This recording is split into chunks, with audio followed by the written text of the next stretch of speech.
Like, I was in my car, suddenly the HR had booked a meeting with me. And I was just like, why are they booking a meeting with me so like early on in the morning? They hop on Zoom and they're just like, we don't have a need for your position anymore. And I was like, dang. This was the first time I really invested in anything. How much you invested? $6,000. I was actually in Egypt. People were like, are you crazy? You could have put a down payment on a house. In Egypt? Yeah, I could have put a down payment on a house. I paid $6,000 in America. I ain't gonna get you that much of a house. But the way I saw it, I was able to meet so many people. I have the confidence now to walk up to any company and say, I have the skill and I'm certified. Yeah. All the opportunities I've gotten since taking that program have been because I took the program. I was able to invest the money, build a skill, and now I can buy a lot of houses.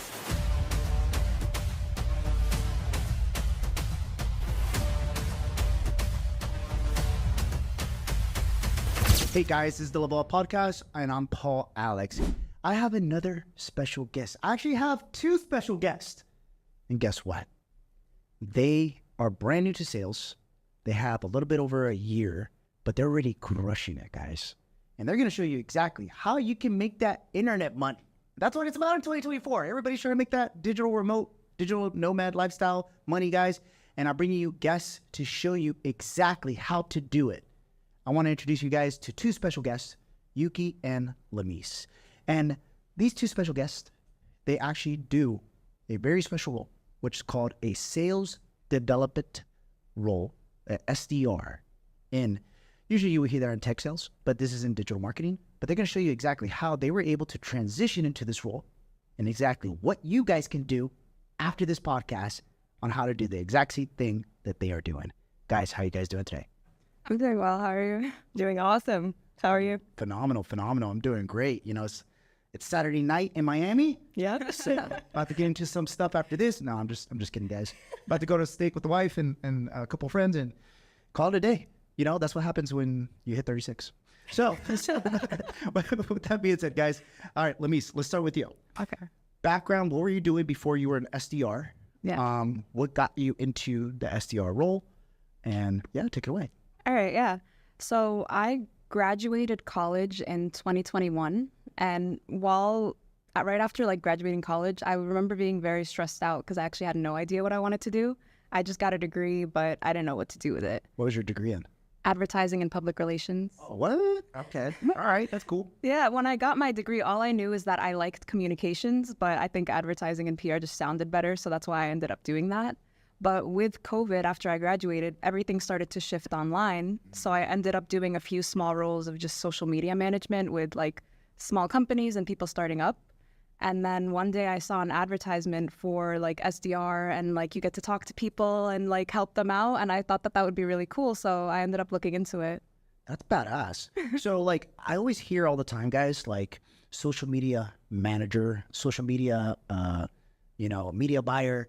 Like, what exactly were you doing for customers or for companies as a social media manager? Yeah, so it would start, I would look at their company's like social media profiles and give them feedback based off of like what they're doing, what I think they could be doing more to like get better engagement. Yeah. And then I would take total responsibility over making their content calendar, creating their content, captions, posting on their behalf, and all of that. That sounds badass. Yeah, I really liked it. That's pretty cool. I love that. So, all right. Love the background. So what got you in transitioning to SDR? Like you saw the job posting. Yeah. Is it as simple as just interviewing and then just telling them like, hey, I have some background in social media and like I've done this. Like what qualifications do you need to be an SDR right now? Oh, definitely. So I actually ended up finding an ad where they would train you to become an SDR. So even though I felt like I knew advertising and social media and all of that stuff, I still felt like I needed a bit more training on how to actually connect with people and like help them. Yeah. So I ended up taking a course. I invested in myself. I watched a lot of trainings. Okay. And over time I was able to build up the skill. No, I love that. I'm a big believer in like self-education. Yeah. I mean, at the end of the day, depending on what your degree's in, I have a high respect for anybody that has a college degree, whether 4-year, 6, or PhD. Yeah. But it takes a lot of discipline for sure, right? I know the digital marketing game is quite different now than when I started back in 2020. Yeah. I know during COVID, it changed everybody's life, as your story started in 2021. Yeah. And so now, explain to the listeners and the viewers, okay, specifically what your job role is, like a SDR? Yeah. So when someone is looking to learn more about a company, we're usually the first people that they talk to. So we help them get initial information on how the company works, what they need, help them decide if it's a good fit. So we're really the first people. We're like, I just saw this company and I want to learn more. You're talking to us first, and then we help you like work through the process. Nice, nice. So essentially you guys are like consultants. Yeah.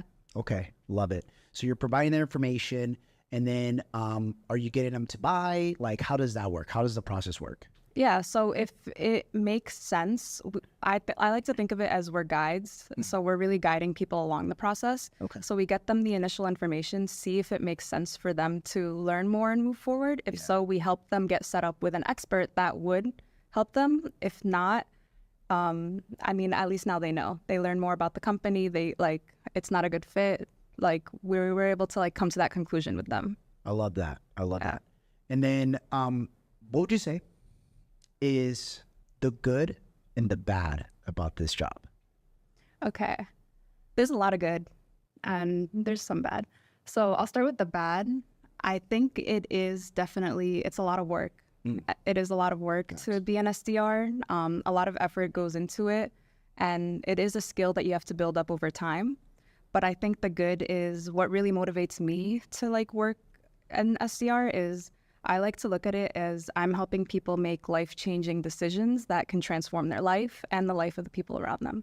I love that. So when I look at it like that, and even though it's hard work, I'm able to gamify it, it makes it all worth it. Okay, so it's more of like the fulfillment and the passion. Yeah, exactly. Yeah, that was one of my biggest problems when deciding what I wanted to do is I didn't know what made me feel passionate. But like finding out that I can help people this way, it just lights a fire in you. And I feel like when you're passionate about what you do, you're able to do it so much better as opposed to something that you don't really care about.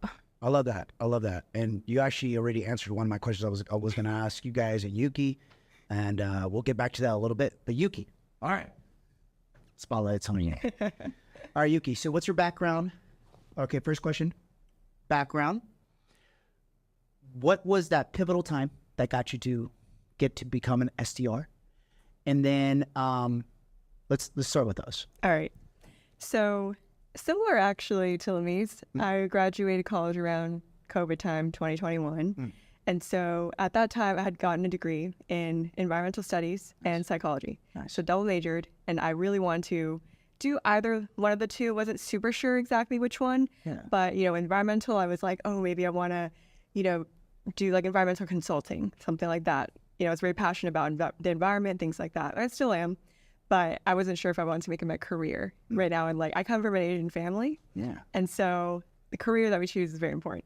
So it's like dentist, lawyer, things like that, right? And so for me, it was like, oh shoot, like this is not really the sort of what people typically expect of like, especially coming from an Asian family of like environmental studies, like what are you gonna do with that?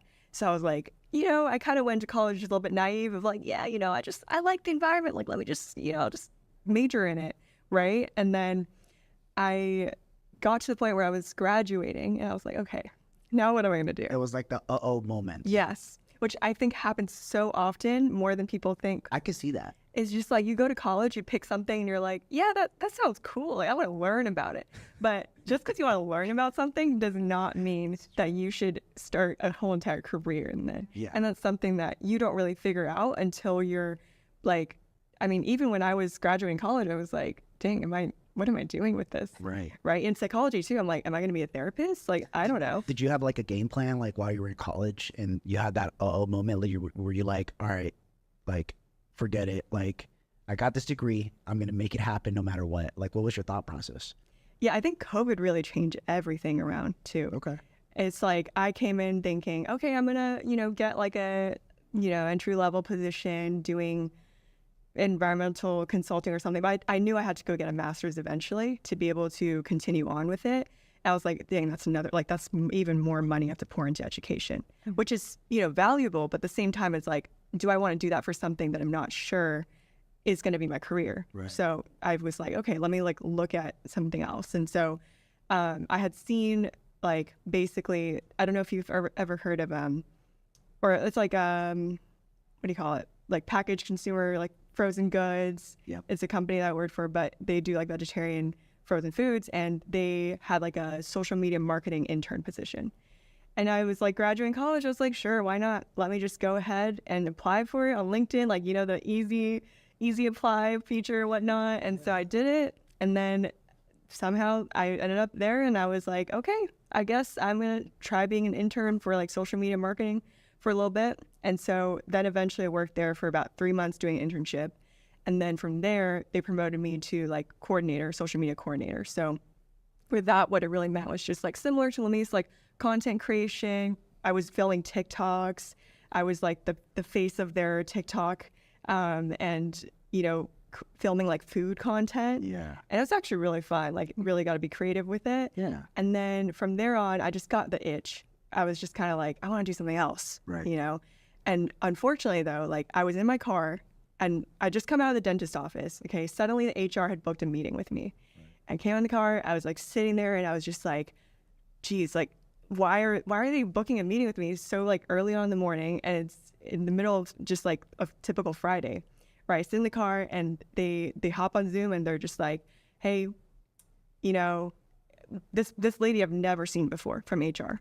And I was like, what, who are you? And she's like, oh, you know, I'm whatever from HR. And, you know, fortunately I forgot what she said, honestly, but she was just like, we don't have a need for your position anymore. And I was like, dang. Right. I was like, shoot, what am I going to do now? Yeah. I rolled up my windows and I just started crying because I was like, I had no idea. Like that was my first job, and I got laid off for my first job.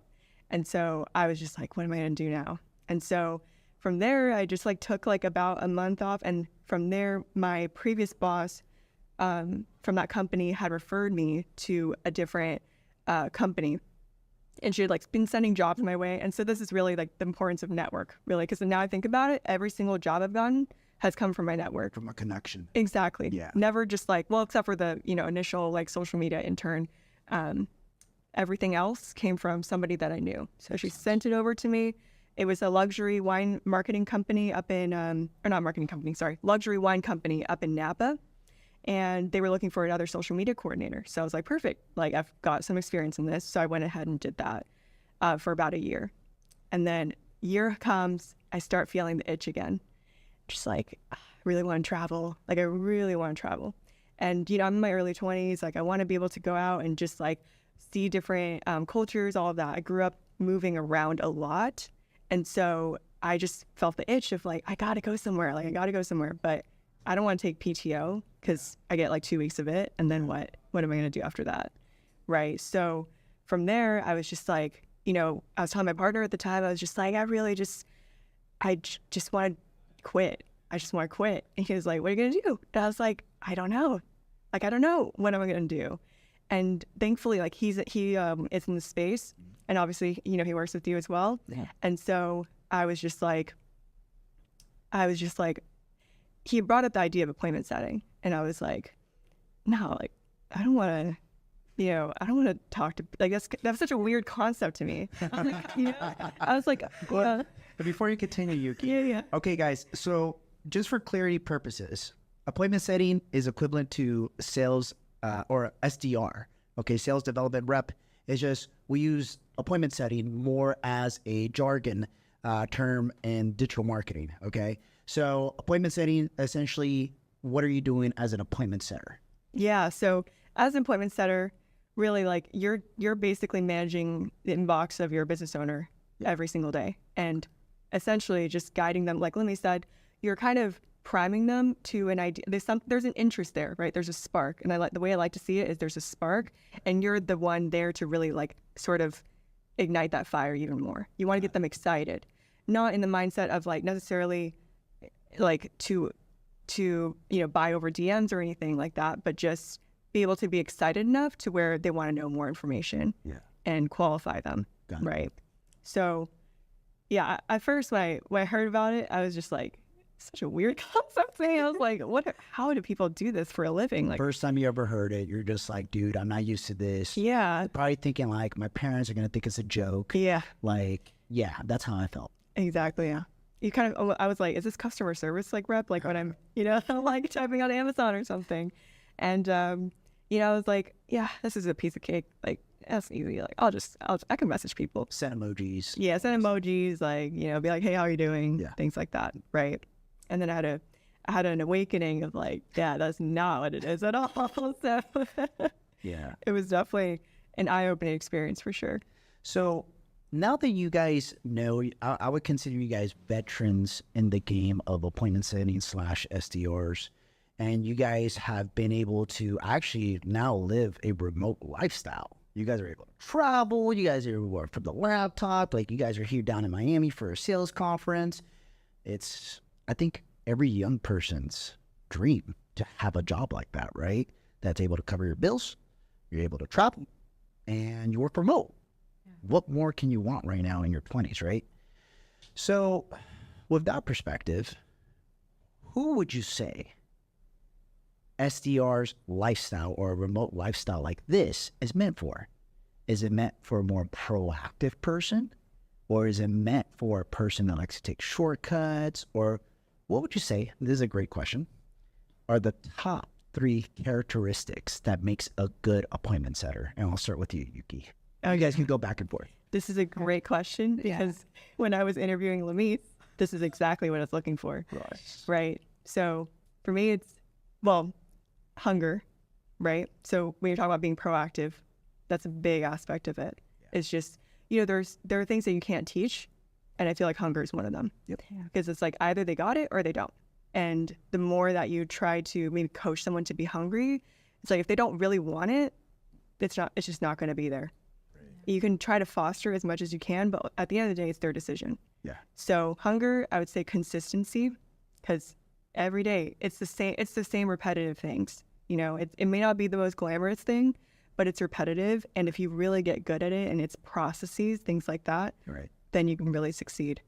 Hunger, consistency, and I'm blanking on my last one right now, so I'll pass it over to you. Yeah. No, I think one that's very important is like empathy. Like you really need to care about people in order to do this, because all this is like helping people. Yeah. So if you don't really care about anyone, I can see how it can get like over time, you might not end up liking it as much.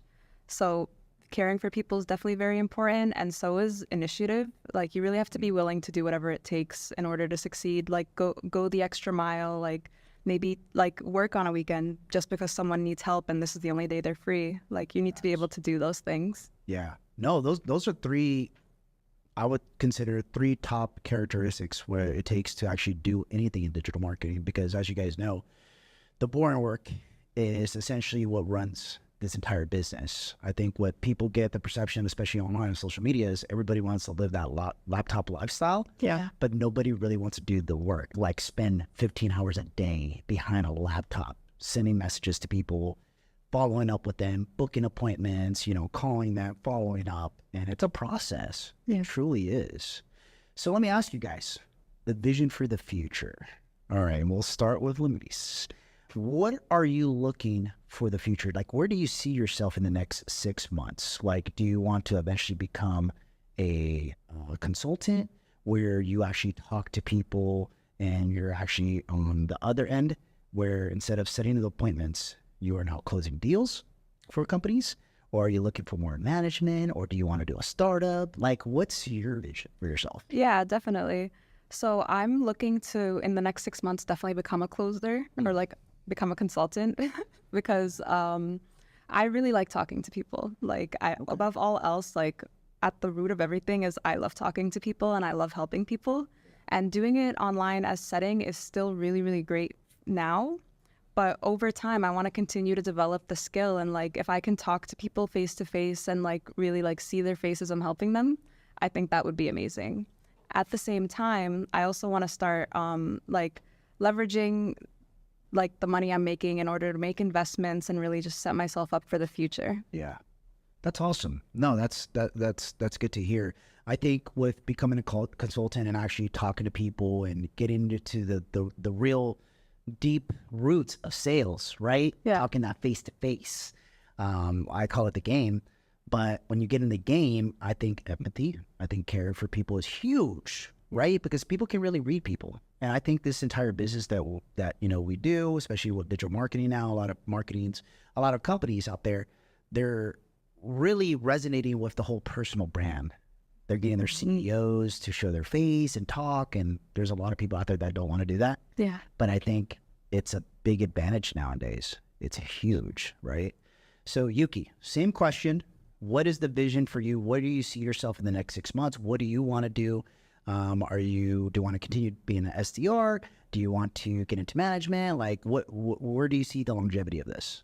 Yeah, 100%. So I think it's a little bit of a mix of both. It's like, I kind of got to dabble a little bit in the management side for a little bit. And for me, I really love that. And it's kind of like sales to your sales team. Yeah. You're like trying to sell your team on the idea of like, hey, if you work on the weekend, you get a few extra closed deals. Like, isn't that something that would benefit you? Even though, it's like some people maybe don't want to work on the weekend. It's like, well, you're kind of like almost having like leading team meetings. It's almost like having not necessarily like a closing call. Like it's kind of like similar where you're trying to influence, and you're trying to frame things in a way that's in the best interest of the person that you're talking to, even if they may not know it, right? Because you see the picture of like, hey, this is, if you work a few extra hours on a Sunday, that's like another few, like 3 closed deals, right? And so, or, another extra closed deal, something like that. Yeah. And so I really love the management side of it. I think for me as well right now, it's just like leading by example. Yeah. It's just really being able to, like, I have a platform right now where I feel like I'm really able to just take this to the next level. Yeah. And that's what I want to prove to myself. Good. Yeah. Good. So milestones, I think, is huge. And I think you guys are like dead on with target of having your guys' milestones. And then you guys had a vision of what each one of you guys want to do, which is awesome, right? Because without purpose, there's no direction. And if you don't have any direction, then you're lost. You got to really ask yourself, what are you doing here, right? Yeah. So here's a great question I have for you guys. What are 3 tips you would give to someone listening or watching this right now? They just graduated from college. They probably had their own moment, and they're like, damn, like, what am I going to do with this degree, right? I got to get a master's. I got to get a PhD. I want to drop another $200K. So I got to make this money, but I also want to travel, right? Cool. What would you tell them? 3 actionable steps that they can do today to start learning on how to become an SDR. And I'll start with Lamise. And you guys can split the questions. Okay. Just split the 3? Or the steps. Yeah. Okay. The first thing I would do is definitely start researching more about the position. Like watching videos like this or like listening to things like this is very helpful, but seeing the way that maybe SDRs live their life and getting more of an insight on how that is, you can really be able to tell if this is something that's going to work for you or not. And then, do you have one? Yeah. I think for me, it's just like, hey, if you see someone that's in a position that you want to be in, reach out to them, right? Same way like people invest in mentorships, people invest in setter programs, things like that. Yeah. It's like there's a reason for it. I mean, that's what I did too. That's what we both went actually to the same the same like certifications, and it's just like it teaches you a certain process and a certain framework. May not be the same at every single company in terms of how you speak to people, but you have the framework, and to be able to then take it from there, right? And so I think for me, it's mainly just like if you see something that you want to do, if it's SDR, then look for somebody in that field to really be able to mentor you. Yeah. Yeah. No, that's huge. How much would you say was taking that program, that setter program, or the program that showed you basically the foundations of doing this? How much impact did that give you guys to actually like get your foot through the door and be like, all right, this is cool, I could do this? How much confidence did it give you?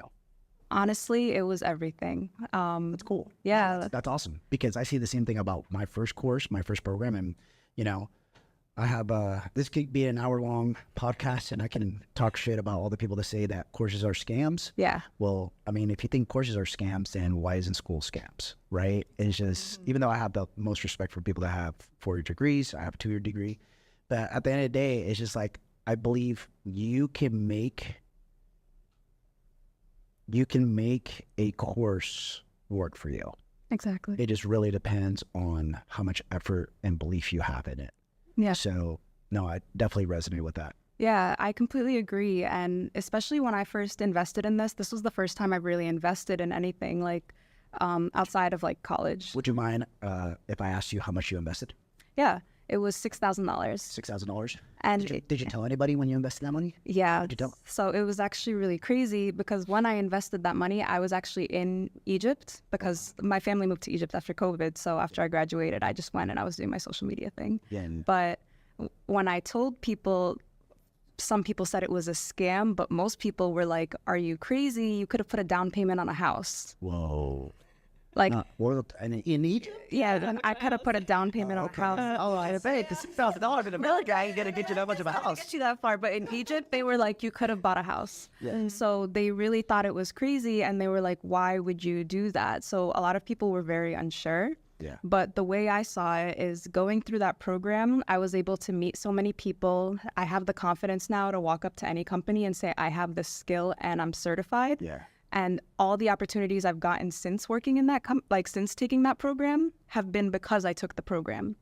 So the way I saw it is people were like, "Are you crazy? You could have bought a house." But instead, I was able to invest the money, build a skill, and now I can buy a lot of houses. Yeah. No, facts. No, you could. And that's awesome. How about you, Yuki?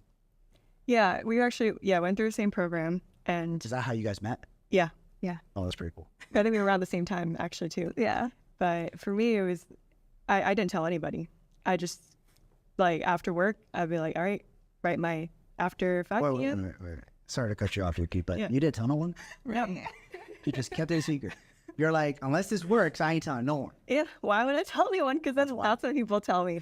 Okay. Smart scam, blah blah blah. It's just like I don't need that outside noise, Okay. right? And so I knew that. Well, actually, I took the course solely just so that I could work with you. Yeah. And so I was just like, okay, well, if I Which it worked out. yeah, exactly. Here I am. But the thing is, it was more so for me, less about.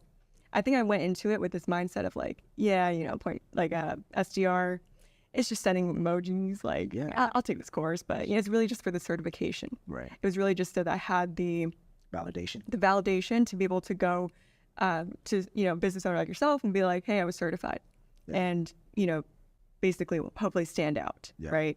And so when I went through the course, spend the money on it, like it was probably the easiest closing call for that closer, because I was just like, I was asking questions about, okay, how many hours should I be putting in? He was like, oh, let's not get to that yet. I was like, no, I'm buying this, but just tell me now. And he was like, oh yeah, that's the second call. And I'm like, no, just tell me now. And so I basically, put in $6,000, and didn't tell anybody. I just put a schedule of like, okay, after 5 o'clock every day after work until 8 o'clock, this is the time I'm devoting to getting through the course. I was determined to like get through it as the fastest person to get through the course. Yeah. Because I was just like, I just want to get this over with, right? Yeah. And so, I did the course. It was really, I think for me, it was more about the network, to be able to, meet people like Lamise and just other business owners as well. The frameworks as well. I think a lot of the things that I learned at that course were about the frameworks, but I would say like 80% of it I learned just from being an actual, being at the company and just learning from experience. So the actual experience that you got working at one of the companies is actually going through the reps. Exactly. Would you recommend somebody that's watching this right now to invest in a course? Because we're not trying to sell a course here, guys. just flat out. No, it ain't one of those podcasts where I'm going to be like, hey, buy my shit. No, guys. No, we're trying to buy value. This is what the level up is about. It's Here's just what I found. okay? I got other businesses where it generates cash flow. But with that being said, like, for people that are listening and watching this right now, guys, I mean, would you guys do it again? Would you guys invest $6,000? Like, was it worth it? Or do you think just going and working for somebody and getting the reps is the way to go? I think that investing was the best decision I made because there are so many things that I learned from the program. And then even beyond that, they had coaches where I was able to ask them questions because I didn't know anything about the space starting out. Right. I was able to meet Yuki. Like, if I didn't invest, I probably wouldn't even be here right now. So, like, that really helped. And I had another point with that. If you were to just start by yourself, like, SDR is something that seems really easy, but it's actually like a lot of moving parts that get into it. So I think one of the reasons I was able to do so well with every company that I've started with is because I invested in building up that skill before starting. If I didn't, when I first got started, I would definitely feel like I was getting thrown out to the wolves, and I don't think it would go so well. Okay. How about you, Yuki?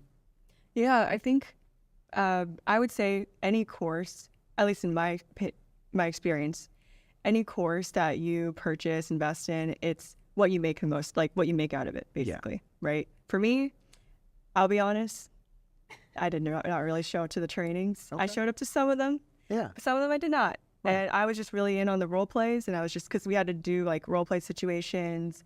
And then that for me really was like where I found the most value. Right. So for somebody else, and maybe for Lamise, it was like the trainings, right? And so it just depends on what you want to make like out of the course. Yeah. It's a network, whatever it is. So to me, I think that investing in a course is a great option.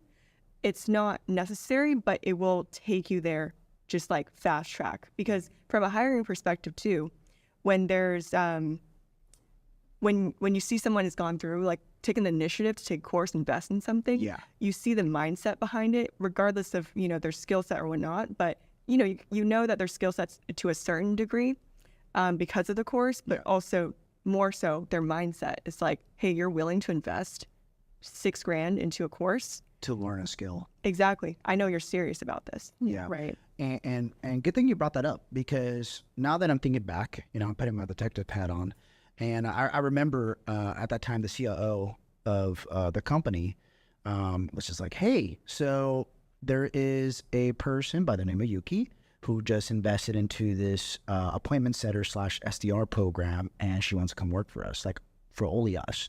And I was just like, really? And she invested into a program to learn a skill? Oh yeah, let's interview her.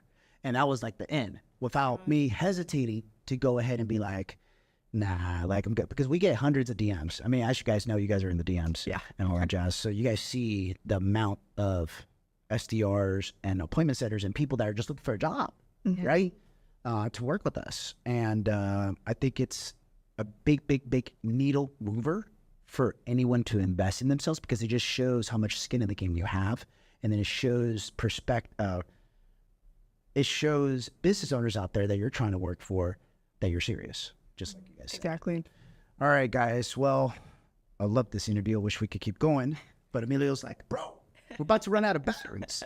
All right. Guys, all right, where can they find you guys if they want to go ahead and pick your brain about becoming an SDR?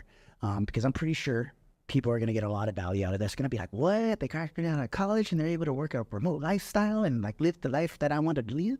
Yeah, they are, guys. All right? Yes. Don't be jealous. All right, so let's start with Lamise. Where can they find you? Definitely. So ever since starting, I've been traveling nonstop, and I've been documenting all of that on my Instagram.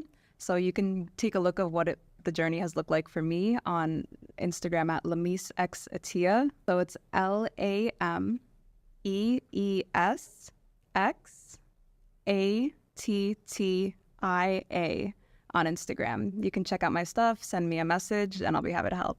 Love that. Yuki. You can find me on Facebook, Yuki Huang, Huang, or on Instagram, mtf.Yuki Huang. Same thing. Love that. All right. And guys, this is the final saying of the show.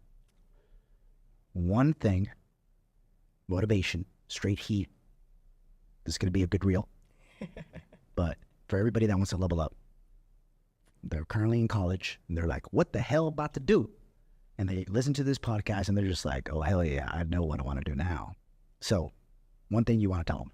I think what really made a big difference for me is when I was stuck and just getting out of college and I had no idea what to do, I took a piece of paper and I wrote down, like, what do I want out of life? And I wrote about it for like 10 minutes, just what do I want out of life? And then on another page, I wrote down the prompt of what do I really want? And then I wrote that down. And then what I put on the second page, I took a look at it and I realized like the current trajectory that I was on wasn't going to get me there. So I needed to make a pivot. And I think that if you do this exercise, even if you don't know what you want to do, or if you do, it's going to give you so much motivation to get started and get moving, or realign if you need to. Fire. Love that. Yuki, how about yourself? If you're looking to be an SDR, what I would really start with first is your mindset. And that's with really anything, right? But mindset is really going to take you as far as you want. Because for me, when I first started as an SDR, I wasn't in the right mindset quite yet because I wasn't around the right people to really motivate me to be able to think differently. You know, I was coming from a corporate setting, 9 to 5, clock out, and you're done for the day. Nobody messaged me, nobody emailed me, things like that, right? And if you're wanting a certain lifestyle for yourself that is not like 99% of other people, you're going to have to work unlike 99% of other people. So start with your mindset, be around people who think the same way that you do so that you can all level up together. Otherwise, you can't be, you know, in a setting full of people who are 9 to 5ers. Well, nothing wrong with being a 9 to 5er. Let me just say that first. But it's all about mindset of how much you're willing to put in, right? So I would start there because that's really the seed of it all. Facts. And this is why it's called the Level Up Podcast, guys. As you guys see, Yuki, Lamise, they went from being in college, not knowing what they wanted to do, try out a couple jobs, and they were like, dude, this is not working. Let me go ahead and pivot to the online world. And now they're able to live a digital remote lifestyle. So if you guys want to do the same, make sure to follow them on Instagram and on Facebook. And make sure to tune in for more episodes like this. Saturday special, guys. Thanks to Emilio. With that being said, guys, this is Paul Alex with the Level Up Podcast. We will catch you next time. Make sure to share this with a friend, family member, someone that you care about. And make sure to leave a 5-star review on Spotify and Apple Podcasts and subscribe to our YouTube. Check you guys later.